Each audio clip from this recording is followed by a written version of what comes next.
Welcome to Pastor's Chat today. Well, we're looking at Joshua chapter 22, and we've seen so far how Joshua, as he called the two tribes of Reuben and Gad and the half tribe of Manasseh to him, after the war had been fought, the land had been distributed to the different tribes. These 2.5 tribes had already claimed their inheritance on the east side of Jordan and had left their families there and left their villages there and everything they had as the men of war went to fight with the rest of Israel till they conquered the land, which took about 7+ years. Now Joshua sends them back and he commends them for keeping their promise to go and fight. He commends them and commands them to make sure they keep the commandments of the Lord, and then he blesses them, as we talked about yesterday. Now in verses 9 and 10, so the children of Reuben and the children of Gad and the half tribe of Manasseh returned and departed from the children of Israel at Shiloh, which is in the land of Canaan, to go to the country of Gilead, to the land of their possession, which they had obtained according to the word of the Lord by the hand of Moses. And when they came to the region of the Jordan, which is the land of Canaan, the children of Reuben, the children of Gad, and the half tribe of Manasseh built an altar there by the Jordan, a great impressive altar. Now this is really interesting because as these 2.5 tribes go back to their possession, as they're traveling through, they begin to see the evidences of God's blessings upon Israel. They see the altars, they see the cities that have been conquered, and they're thinking, oh goodness, we have a river separating us from the children of Israel. What's going to happen when we get over there? It's not like we're going to be Israelites anymore. How will anybody know we're Israelites? And so even before they crossed the river, it says they built a big, large, impressive altar.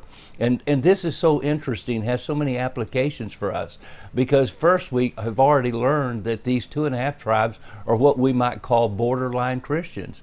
Remember, Egypt is a picture of the world. The land of Canaan is a picture of the believer claiming their inheritance in the land of promise. We claim our inheritance in Jesus Christ. And so we find out now there are so many people that are going to try to look like Christians, and they are Christians, but instead of following the Lord wholly with all their heart, instead of being in the place of promise, they have chosen a place just close to it, borderline Christians. And now they want to make it look like, hey, we don't want our children to forget, we don't want to forget, we want people to know that we're Christians, so they build an altar. Now, I believe what happens today for many of us is the fact that instead of being a wholly committed Christian living in our inheritance in Jesus Christ, we live a halfway Christian life on the borderline, and people can't tell by what we say and how we live in our conduct and being spirit-filled that we are the people of God. So what we do, we wear crosses and we sing songs and we have some religious activity, so people say, well, maybe they are Christians because look, they go to church, look, they wear a cross, look, they have all this other stuff going on. And so that is exactly a picture of these people here. You know, Moses never consulted with God about whether or not they should be on the east side of the Jordan, but he was more concerned that they go and fight the war with them. And now we find that these people are struggling with how do we identify as people of God, but yet at the same time we're living on the border. And I just pray, and we're going to be looking at the end of this chapter tomorrow, and what took place as a result of this.